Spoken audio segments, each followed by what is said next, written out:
ఉప ముఖ్యమంత్రి పవన్ కళ్యాణ్ పై వైసీపీ నాయకులు విమర్శలు మానుకోవాలని రాజానగరం ఎమ్మెల్యే బత్తుల బలరామకృష్ణ అన్నారు.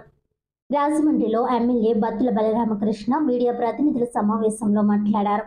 రాష్ట్రంలో శాంతి భద్రతలు పూర్తిగా అదుపులో ఉన్నాయని వివరించారు. కూటమి ప్రభుత్వంలో అన్ని వర్గాలకు పూర్తి స్థాయిలో భద్రత కల్పిస్తున్నామని పేర్కొన్నారు. ప్రజలు నిరాకరించి ఇంటిలో కూర్చోపెట్టుకున్నా సరే వైసీపీ నేతలు వైఖరి మార్చుకోలేదని మండిపడ్డారు. అధికారంలో ఉన్నప్పుడు చేసిన తప్పులను తిరిగి వైసీపీ నేతలు చేస్తున్నారని ధ్వజమెత్తారు. మాజీ మంత్రి అంబటి రాంబాబు, మాజీ ఎమ్మెల్యే జక్కంపూడి రాజా తదితర నేతలంతా కూడా చేసే పని లేక అనుచిత వ్యాఖ్యలు చేస్తున్నారని అసహనం వ్యక్తం చేశారు. మాజీ ముఖ్యమంత్రి జగన్మోహన్ రెడ్డి అధికారంలో ఉన్న సమయంలో ఏనాడు ప్రజల వద్దకు రాలేదన్నారు. వైసీపీ ప్రభుత్వ హయాంలో సమాజంలో అన్ని వర్గాలపైన దాడులు పెరిగాయని అన్నారు. ప్రస్తుతం రాష్ట్రంలో శాంతి సౌభాగ్యాలు వెల్లివిరుస్తున్నాయని విశ్లేషించారు. కూటమి ప్రభుత్వాన్ని విమర్శించే నైతిక అర్హత వైసీపీకి లేదన్నారు. వైసీపీ పాలనలో దళితులపై దాడి చేసి డోర్ డెలివరీ చేసిన రోజులు ఉన్న సంగతి మరిచారా అని మండిపడ్డారు. యువకుణ్ణి శిరోముండనం చేసి కేసులో బాధితుల పక్షాన నిలవకుండా ఏ విధంగా వ్యవహరించారో తెలుసునని అన్నారు. ఇప్పటికైనా సరే ప్రజాహితం కోసం ప్రజాస్వామ్య పద్ధతిలో పనిచేయాలని అన్నారు. అనుచితంగా వ్యవహరిస్తే చూస్తూ ఊరుకోమని హెచ్చరించారు. జనసేన నాయకులు వై శ్రీను మాట్లాడుతూ వైసీపీ నేతల విమర్శలను ఖండించారు. వాస్తవాలను వక్రీకరించి రాజకీయ లబ్ధిని పొందే ఆలోచనలకు కట్టిపెట్టాలని డిమాండ్ చేశారు. పూర్తి స్థాయిలో కూటమి ప్రభుత్వం సీఎం గారు, డిప్యూటీ సీఎం గారు అందరూ మంచి నిర్ణయం తీసుకున్నారు. చట్ట ప్రకారం శిక్షిస్తాము. ఆ కుటుంబానికి పూర్తి స్థాయిలో కూటమి ప్రభుత్వం అండగా ఉంటుంది. ఖచ్చితంగా మాత్రం దోషుల్ని ఖచ్చితంగా శిక్షిస్తాం. వాళ్ళు ఎవరైనా ఎంతటి వాళ్ళైనా సరే మా కూటమి ప్రభుత్వం శిక్షిస్తుంది. ఆ ఘటన పూర్తిగా వ్యక్తిగతం. యొక్క కుటుంబ కక్షలు, కుటుంబ లావాదేవీలు, కుటుంబ ఆర్థిక లావాదేవీల మధ్య జరిగింది. ఇది పార్టీలకి, రాజకీయాలకి, కూటమి ప్రభుత్వానికి కానీ ఎవరికీ సంబంధం లేదు అని చెప్పి ఆ యొక్క మృతుడి భార్య, ఆ కుటుంబ సభ్యులు వాళ్ళకు సంబంధించినటువంటి పూర్తి స్థాయిలో వాళ్ళు ఇప్పటికే పలుమార్లు స్టేట్మెంట్ ఇవ్వడం జరిగింది.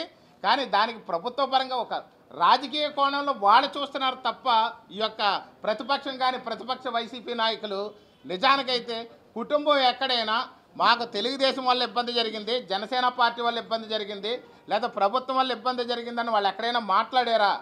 వాళ్ళు ఎక్కడ మాట్లాడలేదు. వాళ్ళు చెప్తున్నది ఒకటే, మా కుటుంబంలో ఆర్థికపరమైన లావాదేవీలు, మా కుటుంబంలో ఉన్నటువంటి గ్యాపుల మూలంగా, మా యొక్క రెండు కుటుంబాల మధ్య ఉన్నటువంటి అంతర్గత వివాదాల కారణంగా ఈ హత్య జరిగింది. దీని మీద ప్రభుత్వం చర్యలు తీసుకుంటుంది. దయచేసి మమ్మల్ని విడిచిపెట్టండి మహాప్రభు అని చెప్పి మృతుడి భార్య, కుటుంబ సభ్యులు కూడా విన్నవించుకుంటున్నారు.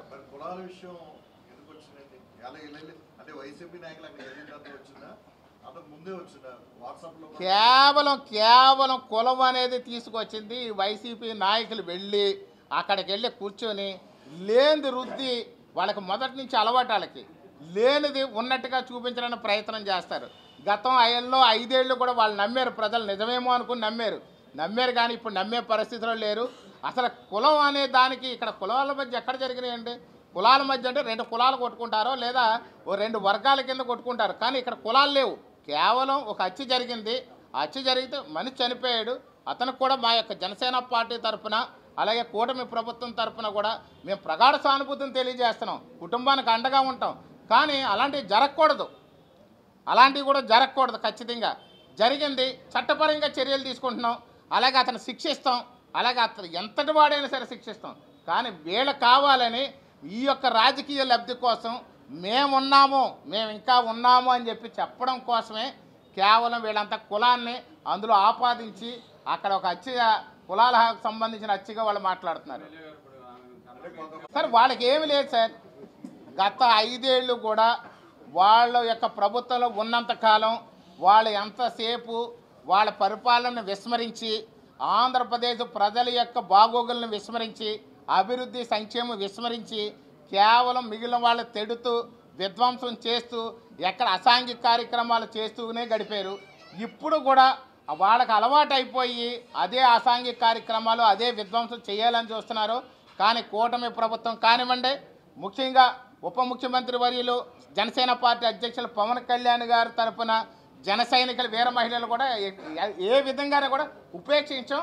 ఇక ఇంతకు మించి వాళ్ళు వెళితే మాత్రం చర్యలు వేరే విధంగా ఉంటాయని చెప్పి మరొకసారి గుర్తు చేస్తున్నాం. కాపులకి ఎంతో ఇంతకంటే కూడా ఇది చాలా అన్యాయం. ఇప్పుడు జరిగినటువంటి కందుకూరు హత్య అనేది చాలా అన్యాయం. కానీ ఇంతకంటే పెద్దవి జరిగినప్పుడు మీరు చెప్పిన పెద్ద పెద్ద నాయకులందరూ ఏమైపోయారు? చాలా పెద్ద నేరాలు జరిగినాయి, చాలామందికి అన్యాయం జరిగింది. అది ఇంకా రాజకీయ కోణాల్లో జరిగినాయి, కుట్రపూరితంగా జరిగినాయి, కక్షపూరితంగా జరిగింది. ఆ వేళ ఏమైపోయారు ఈ నాయకులు? ఈవేళ ఒక్కరోజు గుర్తొచ్చారు. టైంపాస్ కోసం వాళ్ళకి ఏ పని లేక ఈ రాష్ట్రం ప్రశాంతంగా ఉండడం, అదేదో సినిమాలో రావు గోపాలరావు చెప్పినట్టుగా ఊరు ప్రశాంతంగా ఉంటే మేము ప్రశాంతంగా ఉండలేను, అన్నం తిన్న అన్నం అరగదు అన్నట్టుగా వీళ్ళ ఖాళీగా ఉండి ఏ పని చేయాలో తెలియక వీళ్ళకి కావాలని చెప్పి కాపుల మధ్య విధ్వంసం సృష్టించాలనుకుంటున్నారు.